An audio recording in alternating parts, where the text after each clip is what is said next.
Good day everyone, my name is ESCABARTE and today we will be exploring white papers as one of the common types of technical documents. Before we begin, I'd like to share my topic outline with you. So here is my topic outline. Introduction of technical documents, common types of technical documents, what is white papers, why white papers are used, key features of white papers, and then the structure sections of the white paper, and lastly, the conclusion. Here are the learning objectives of this discussion. At the end of this discussion, students will be able to differentiate white papers from other types of technical documents by identifying their unique characteristics, purpose, and intended audience. Interpret the role of white papers in decision making by examining how research-based insights influence business strategies, policies, and problem solving.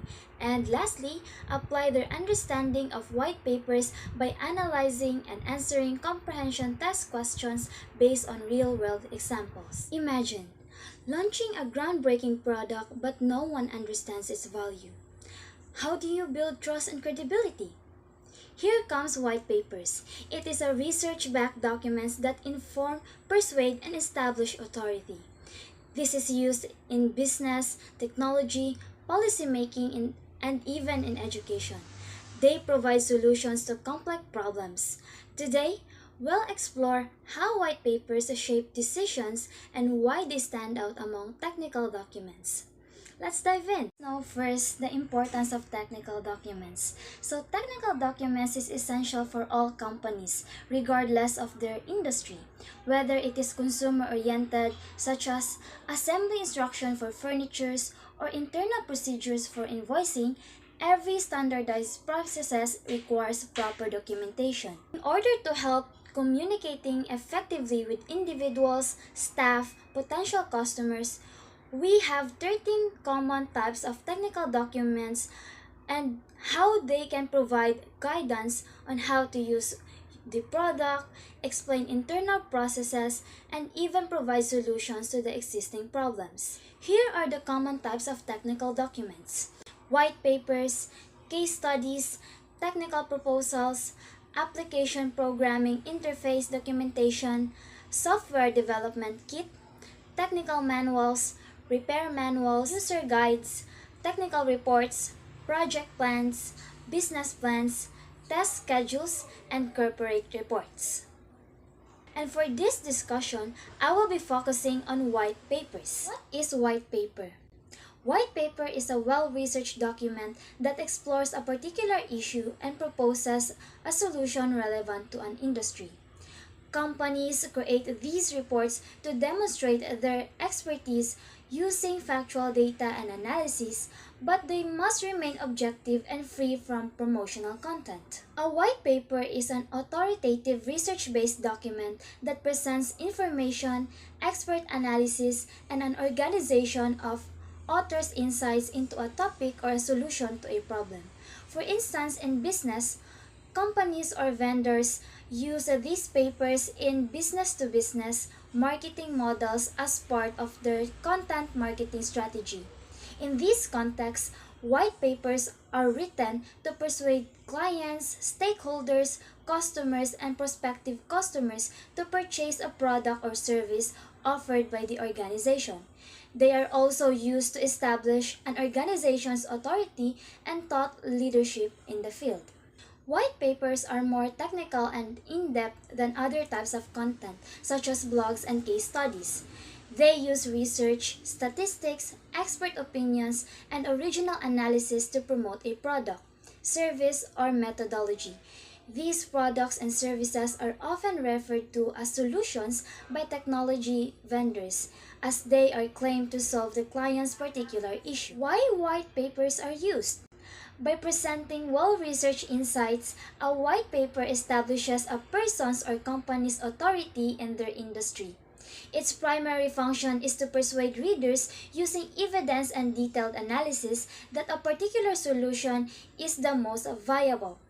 Moreover, it strengthens the perception that the writer or the organization is a trusted leader in the field. Even though a white paper should not explicitly promote a product or service, the expertise it displays can positively influence the credibility and reputation of an author or a business. Moving forward, let us discuss the key features of white papers. White papers in business and technology and even education are lengthy, research-driven documents that provide in-depth technical information. First characteristic is we have the authoritative and objective, as this paper is distinct from promotional content. Next is we have targeted audience, as writers, authors, or even companies have their target audience in mind. We also have lead generation tool, as it used before sales.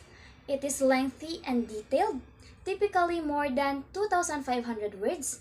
It is also educational and analytical because it presents facts before expert analysis and solutions. It is also well-sourced because it includes references, citations, and footnotes, and also a data-driven, uses case studies, statistics, visual elements like graphs.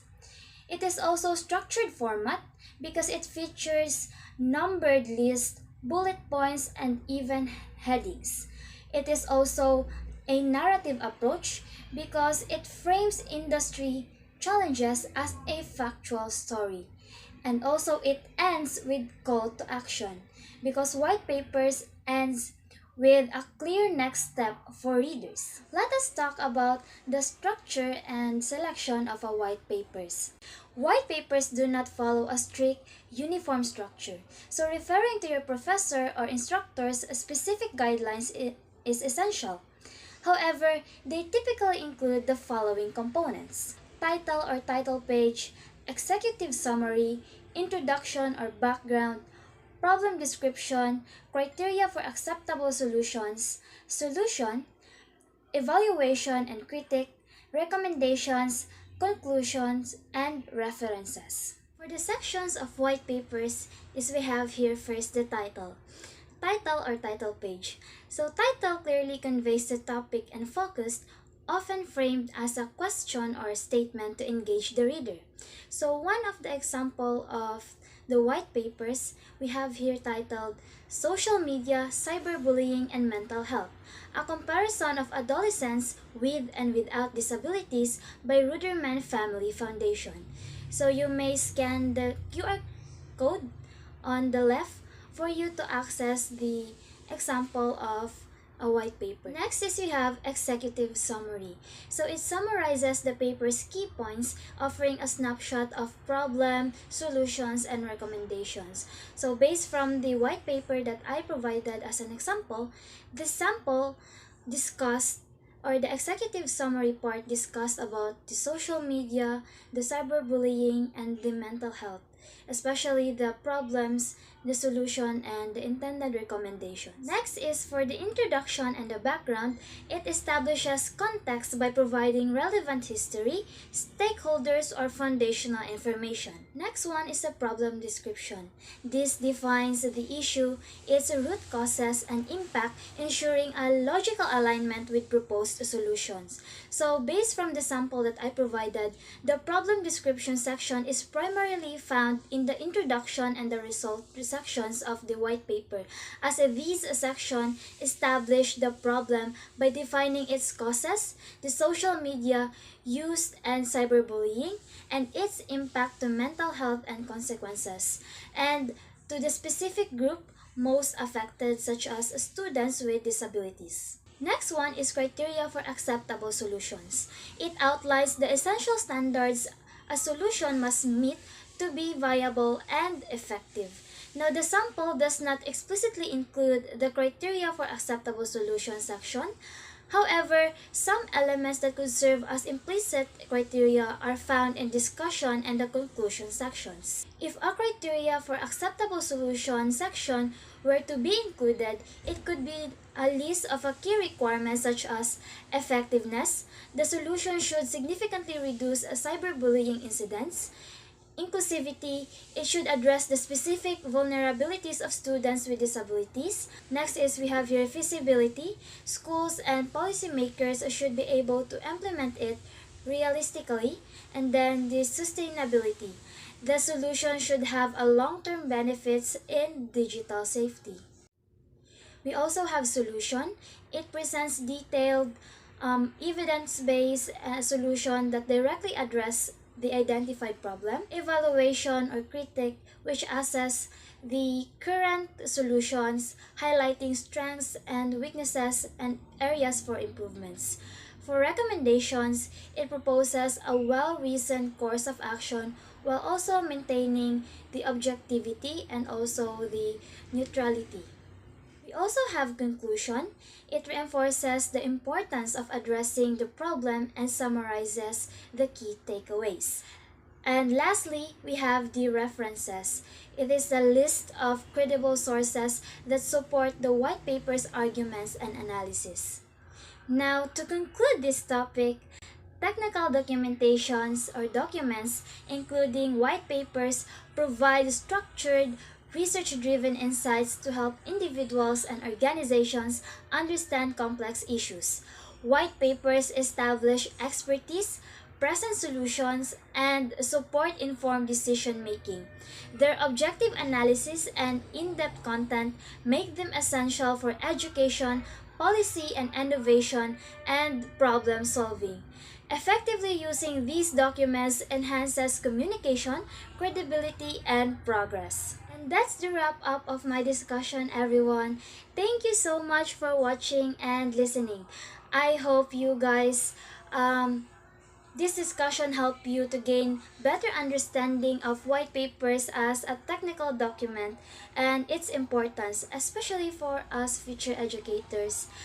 I truly appreciate your time and attention. So once again, thank you and I wish you all the best.